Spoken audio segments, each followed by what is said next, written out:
Welcome to Behind the Badge podcast from the Prince George's County Office of the Sheriff. I'm Taylor Thomas, Public Information Officer for PGSO and the host. This 30-minute podcast will allow us to share information about PGSO, the services we provide, where we'll be in the community, as well as discussing topics of importance to the community that we serve. Of course, joining me to kick off our first episode is Sheriff John D.B. Carr. Hello, how are you today? I'm excited to do this podcast. We've been talking about this for a minute, so it's wonderful to have you here to be able to share really what the Office of the Sheriff does. And that's the number one question, right? Yes. So many people always ask, what is a sheriff, or Prince George's County, do we have a sheriff? So every county has a sheriff. We are constitutional officers here in the state of Maryland. The Prince George's County Sheriff's Office has been around since 1696. So we are probably the oldest law enforcement agency here in the county. The Prince George's County Police Department actually came from the Prince George's County Sheriff's Office. So back then, the Sheriff's Office, and even still now, we don't investigate our crimes here in Prince George's County. Our investigative authority actually comes when it deals with the courthouse or any court-related offenses. So we used to, back in the day, actually have the state police or Baltimore City would come down and they would do the investigations. So I believe back around 1930 or so, the police department was created. And at that moment in time, they became the primary law enforcement agency as far as dealing with investigations and also some of the calls for service. But the sheriff's office has always been in the forefront, actually specializing in domestic violence, warrants, child support, our landlord-tenant and civil sections, also dealing with fugitive and securing of the courthouse, and transporting those individuals who are in custody. So we do a lot of stuff here in Prince George's County. Coming into office, I actually created a behavioral health unit as well to deal with mental health issues here in the county. So again, we're growing, we're assisting and making sure that we are in our community and trying to do our best to serve our citizens. Now, if I'm correct, you were instrumental, or the Prince George's County Office of the Sheriff was instrumental in the Dyer Center opening up in Clinton? Yeah, so we play a big role in that, as the Dyer Center is for mental health and actually dealing with stabilization of those citizens who are struggling with mental health issues. So again, we are somewhat in the forefront, as a lot of the court-ordered emergency petitions dealing with mental health, we actually serve. You still have the ability for officers and deputies to do on views, but a lot of our orders and a lot of the issues that we see dealing with mental health are actually coming from the courts, where a loved one or a family member has gone to the courts and has asked for relief, and then the courts would actually issue an order in which we would go out and serve. Unfortunately, within our 300, I want to say it was 28 years or so, the only time that we've ever lost deputies has actually been serving an emergency petition. So that tells you how serious and how we view those individuals with mental health issues, that it's not a criminal issue, it's a civil issue, and we want to make sure that they're able to get the true care that they need. So that's the reason for why we created that unit. I think it's also interesting to note that it's not just you going to a person's home and removing them for their protection and the community's protection and taking them to the Dyer Center, but if I'm correct, you actually follow them through the process, right? Yes. So in courts, we actually have a mental health court. So the Dyer Center is just supposed to be for stabilization. But currently right now, we still have to go to the hospital if they needed those additional care. So the short-term care, we're doing better here in Prince George's County about trying to provide them with resources. So the Dyer Center is starting to get back up and we're really starting to move forward and being in the forefront. But right now, we still have to take them to the hospital. We still make sure that the hospital is able to give them a little bit more longer care than a Dyer Center. And we're looking for that long-term care. So our role, basically serving the court orders, but then once we serve the court orders, we're still dealing with the family. We do referrals to the courts.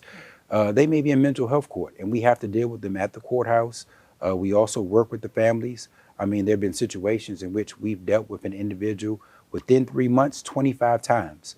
So it shows the need that we need to have long-term care here within the county. And we're not the only ones throughout the state. There are a lot of counties that we just don't have long-term care. And really, this is an issue that here in the state of Maryland, but also throughout the country, mental health is on the rise. And we need to try to find long-term solutions to better help our citizens as they navigate and deal with mental health issues. Now, unlike the police department, there's one location where the sheriff and the deputies are located, and you guys are servicing about 1 million people. With Yes. How many officers do you have? So currently right now, I can actually tell you sworn. Yes. Our sworn complement is 263 officers to cover Prince George's County. For 1 million people. For 1 million people. And that is to actually address a lot of those issues that I talked about: domestic violence, warrants, child support, landlord-tenant, civil. That's all we have. So we have to work smart and make sure that we really utilize our resources to make sure we take care of everybody. What would you say, with the number of sworn officers and 1 million people in the population at last count, right, is the biggest issue for the PGSO? I would say the biggest issue would be trying to, of course, grow the complement to make sure that we're able to serve. I would say also, we are specialized in our service. Okay. You know, I'm gonna go back to the beginning of your question when you talked about some of the separation. Well, me being an elected sheriff, I answer to the citizens. So I get to listen and talk with our citizens, and I actually try to address their issues immediately. There is no go-between. I answer to the citizens as they put me into this seat. But as we talk about growth in the county, of course, financially, there's always issues and problems. But our specialization, we know what we have to do in order to come up with a solution. So when we look at domestic violence and serving our peace and protective orders, we see some of the issues and some of the reasons why those orders have been issued. A lot of it is dealing with family violence. A lot of it is dealing with mental health. These are all connected. We have to take a holistic approach to it and try to make sure that we're able to solve the problem. And I tell my deputy sheriffs, if you go to a house and we have to go back 2 or 3 different times, we're not doing our jobs. We need to make sure that when we go there, we're able to provide those resources. We're not experts on everything, but when we go, we want to make sure that we bring those resources and that we see the process and see those individuals through so that, you know, they can be made whole again. So where does your financial support come from? Well, amazingly, and I'm glad we do have our councilwoman here. So the biggest driver that we have, our financial support, comes from Prince George's County. So I do have to get financial support from the county council and also the county executive, as we have to, they manage the budget here for Prince George's County. Okay, and I want to ask you, outside of that, there's a lot that you do and that you've started up since you've been sheriff here of Prince George's County. There's a lot of community programs. Can you talk about a few of the programs that you offer, from the Citizens Academy to the Youth Summit? Yes. So matter of fact, I will be teaching tonight in our Citizens Academy. Oh. And it's our 3rd Citizens Academy. But we have a Citizens Academy which our citizens can be more engaged and really know what we do. Okay. And they go through the process of what a deputy knows and learns so they can see exactly how we interact with our community. We also have our youth program, Inspiring Young Minds, in which we have an MOU with the Prince George's County school system. Currently, right now, we're in 9 middle schools throughout the county. And the deputies are actually teaching in the school and actually providing grades. We're in the classroom with a teacher, but we're doing mentorship. We're actually teaching them about life issues or social issues such as domestic violence. So that's a wonderful program. That takes us right into our Explorers program. And most public safety has Explorer program, but our Explorer program is somewhat different because we cover the whole county. And covering the whole county, you may have some of our citizen or our youth that may come from Fort Washington, but we also will have our youth come from Laurel. So they're able to engage and interact, whereas in certain other posts, they're only in that certain area. With that, we are moving forward towards our cadet program, and our cadet program is actually looking for those individuals who are getting ready to graduate, 18 or older, to actually work for the Prince George's County Sheriff's Office, dealing with our building security and working at the courthouse. Wow. Okay, real quick, what's the first thing that you would say residents can do to help and support the PGSO? So the first thing I would like them to do is please go to our wonderful new website that we have, PGSheriff.com. Mm-hmm. And once you go to the website, you're able to actually interact with us. I was able to actually put in some of the resources dealing with warrants, dealing with the eviction writs, dealing with mental health, those resources there. On that website, we actually have a volunteer page. I would love for you to actually come out and volunteer.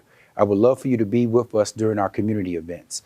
Be with us as we go through the schools and after school programs that we've been offering. Be with us so you can start to be part of our family. And as I said, in order for us to really serve our citizens, we have to work smart. In order to do that, I need them. I want to hear their voice and the issues that they have in their community. Hence is why we have the podcast. Well, if you want to see or read more about the PGSO podcast, or PGSO actually, you can go to the website, pgsheriff.com, or download the app in the Apple or Google store under Prince George's County Office of the Sheriff. You can also follow us on IG, Facebook, and guess what? Next door. We're going to take a quick break, and when we return, we're going to introduce a very special guest to the show.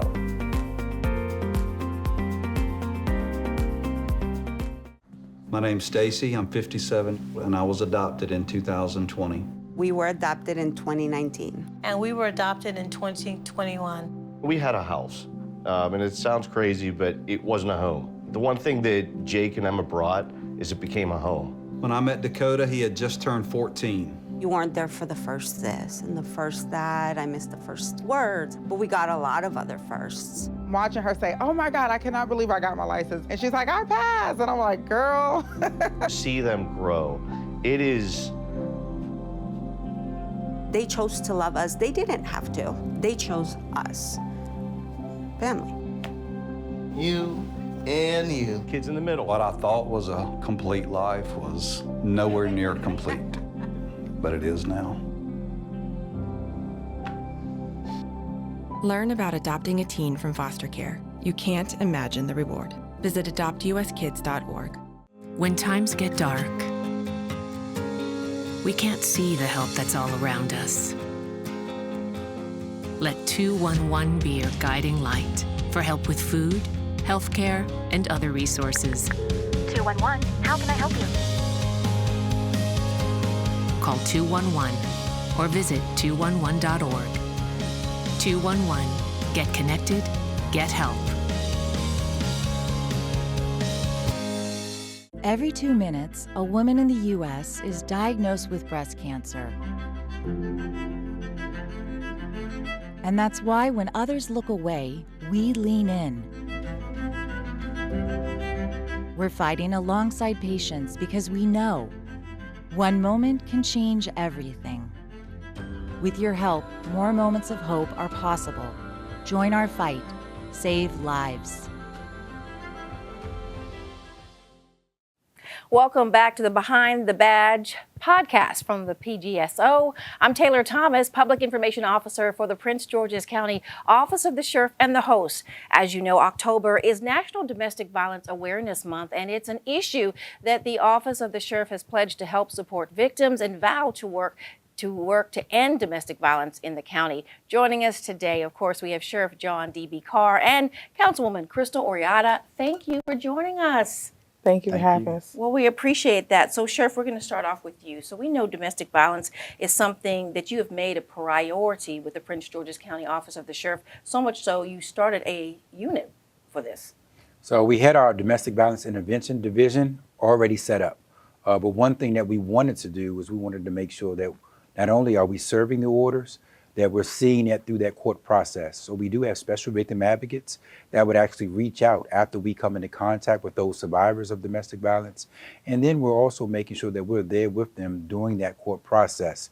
So it's already intimidating enough that you're going through this process, you're talking about lawyers, you have to go in front of a judge. Now, what are you going to do after an order has been continued or you have the final order? And then you're talking about moving forward as far as dealing with that trauma. You know, the trauma doesn't stop just because you finish the court process. So working with the Family Justice Center and working with our other law enforcement partners, we've been really pushing to make sure that those survivors of domestic violence have the resources and that they feel comfortable enough to go through this process. What numbers are we talking about for a county of 1 million people? So unfortunately, I hate saying this, but we're still averaging a little bit around 2,100 to 2,000 a month. A month? In peace and protective orders. And that's a month here in Prince George's County. We are #1 in the state when it comes to peace and protective orders issued from the court system. And that's not a number I'm very proud of. I am happy that we are providing resources to our survivors, but we really have to look at trying to focus on the cause, and also really work with those abusers or those who have actually perpetrated this crime. We need to figure out exactly why they are in the situation. Some of it we see maybe generational, but we have to do a better job. Just serving the orders, working our survivors through the court system is not enough. And that's the reason why I think our numbers have stayed the same, especially coming from COVID-19. A lot of our families are struggling. And I think the more that we can actually focus on this and make it a priority here in Prince George's County, I know for a fact we can get our numbers down and we can make our families whole again. And Councilwoman Arietta, this is something really close at home. You have a number of priorities that you service with your community, but this right here hits really close to home. Can we talk a little bit about that? Yeah, so I'm a domestic violence survivor myself, and it's something that so many women and men feel like they're ashamed to talk about, to come forward. And so it was really important to me to be transparent about my experience, so that all the stigma about what it is to be a survivor could melt away, and that they know that someone in this position understands what they're going through and is going to diligently advocate for the resources that we so desperately need here in Prince George's County. And I think it's such a great thing for you to come out and talk about something that's so personal, but it also sheds light on the fact that domestic violence affects everyone. You mentioned male and female, educated women. We've got to stop the stereotype that it's one type of person. And I think you coming out, I think a lot of people turn, they're like, oh, and when did you find the help or that, you know, I need to do something. This is not how love is supposed to be. Yeah, it was really the people in my life. Because for a while you think that's not what this is, right? You don't want to label it as domestic violence. You know, like most people, it started off with more verbal abuse, trying to control, isolate from family and friends, then escalated to physical abuse. You think that it's all your fault. Like, if I could just be better, if I could stop provoking them, you know, you take on the responsibility of what's happening. But it was really multiple people coming to me and just pulling me aside saying, we see something happening here and it's not healthy and it's abuse, what you're going through. And I think it helped validate what I was experiencing, because I was trying to make it small and make it like, this isn't what's happening to me. And sometimes abusers try to do that too, makes you feel like that's not what's happening to you. But sometimes you need someone to come to you and say, look, you are being abused, for the person to actually even realize it's happening to them. So that's why I tell family and friends, it's so important to pull someone aside and come to them from a loving perspective, because they might not even be able to see it until you bring it to their attention. Sheriff, do you find that when you do send a deputy to a home, the woman's like, no, it's okay, don't worry about it? How do you help that woman who really does need the help? So, or victim, male or female. But we see that we see that on a consistent basis. And one thing that we train our deputies to do, you need to listen. You know, observe the situation and the scene, because you don't know why they may be saying that. We've had situations to where we know that this person is being abused, but they may have another family member there present, and they don't want that other family member to either hear exactly what may be going on, or either that family member is somebody related to the abuser. And then now it's, well, I heard her or I heard him say to the officers or to the deputies that you did A, B, and C. And that's something that we want to try to separate. A survivor of domestic violence has to be able to leave at their own, on their own time. At they have to be able to feel comfortable enough to say enough is enough. We as deputy sheriffs, or we as law enforcement or public safety, we cannot dictate and question why this person does not want to go. We just need to listen and be there for them and be that support system just for that moment in time while we're there, to try to, one, inform and educate, two, provide the additional resources, but try to put them at ease so that they can make that next step. A lot of survivors don't want to be judged. A lot of survivors are going to internalize that to say, well, hey, is this just me? And it doesn't make a difference as far as where you live, your socioeconomic status, education, career. Everybody is affected by this. And we see this, again, from a generational standpoint. You may have saw your mother or your father or aunt or uncle, and then you don't understand that that's not love. That's something completely different. So when we do come into contact, I tell the deputies, you make sure you are understanding to where that person may be. Try to make sure that you help them just make that decision for themselves, because we can't dictate and we can't force them to want to leave. Councilwoman, I see you shaking your head, and you are working with Delegate Martinez in regards to an unbelievable bill. Could you share that story? Because I think you talked about their scars that you can't see, and I was really moved by what you're trying to do for victims across the state. Yeah, so we are working on the Healing Scars Act, and our goal is to really do three different things. One, we really want to focus on making sure that victims have access to plastic surgery for the scars that they can't heal through therapy and time. I was really inspired by my own story. Even though I am in a beautiful place in my life now with a family and healing through therapy, there's still that one moment where you're constantly re-traumatized when you look at yourself and you have scars that I didn't get treated in time, and it will not go away without plastic surgery. It made me think about so many women and men that have that one moment that they're constantly brought back to their trauma because of the physical scars left on their body. So this legislation would make it mandatory for health insurance to cover plastic surgery for survivors of domestic violence.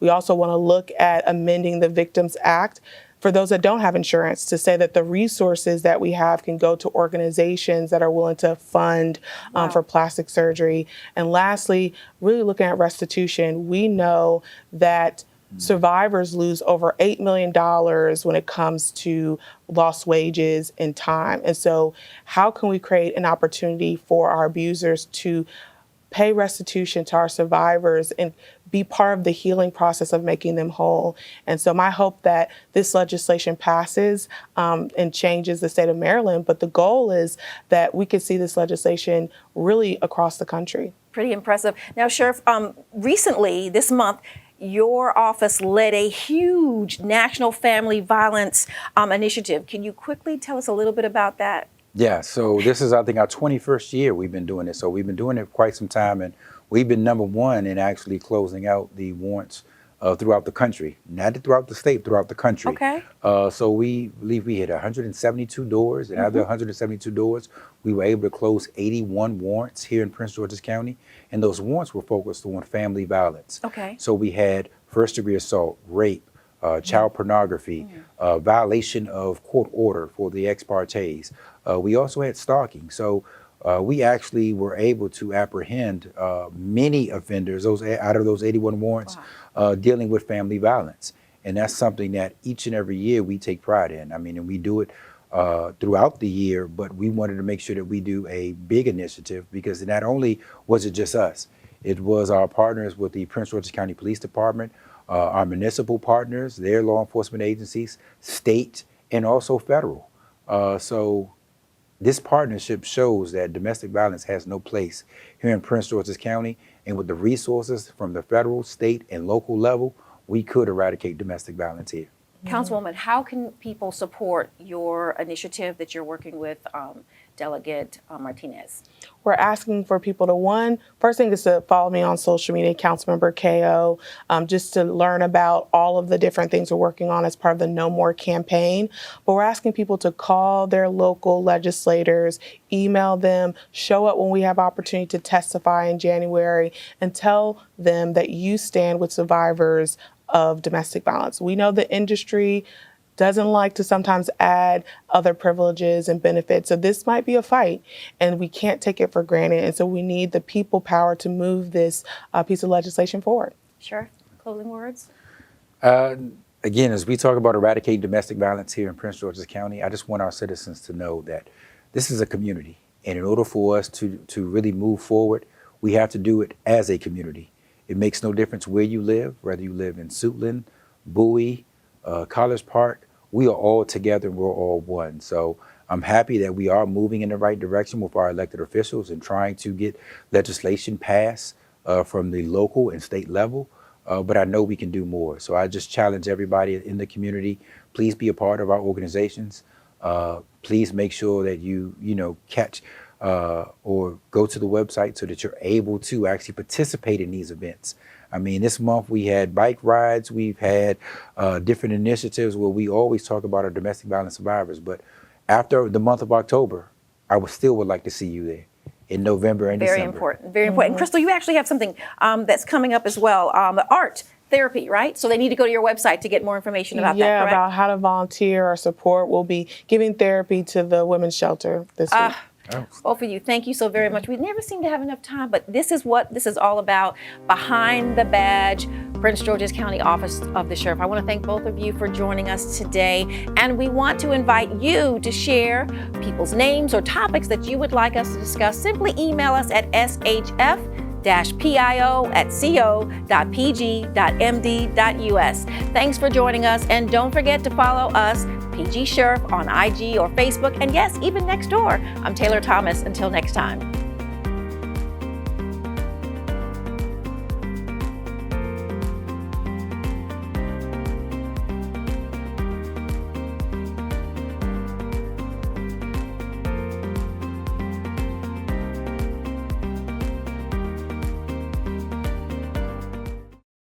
Hi, I'm Bob Euchre. I was 5 years old when Lou Gehrig gave his famous Luckiest Man speech.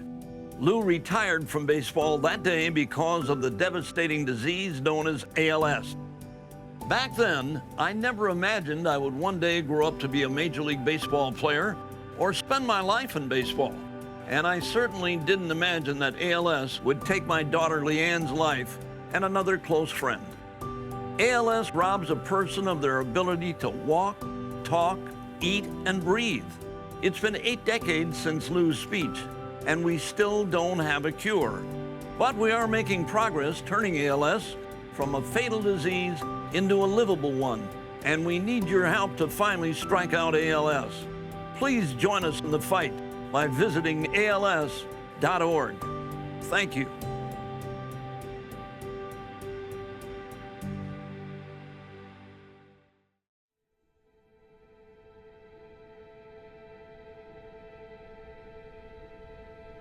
I am what child hunger looks like in America. I am a 9-year-old boy who hopes a friend invites me to a sleepover so I can have dinner. I am a 15-year-old girl who goes for walks during lunch so my friends won't know I don't have anything to eat. I am a 13-year-old boy who gets into fights at school just because I'm hungry. I was created by artificial intelligence from faces of the 1 in 7 American children who struggle with hunger. Kids you pass by every day but never knew they were hungry.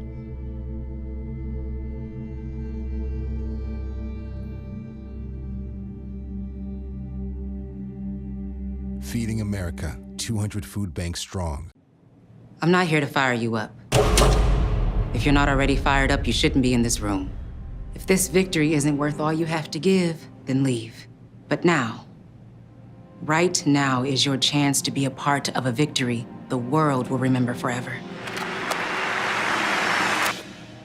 Victory over cancer. This victory isn't just happening.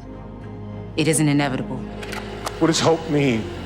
Now is our time, your time. You may save someone you love. Time is very precious. Today's cancer research is tomorrow's victory. A victory that is there for the taking. Grab it. How was that? Now that was a great halftime speech. Let's go win.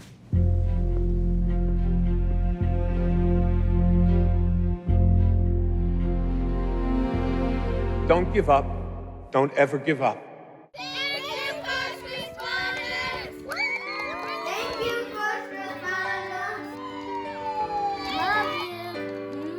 Be safe, look after yourself, and look after one another.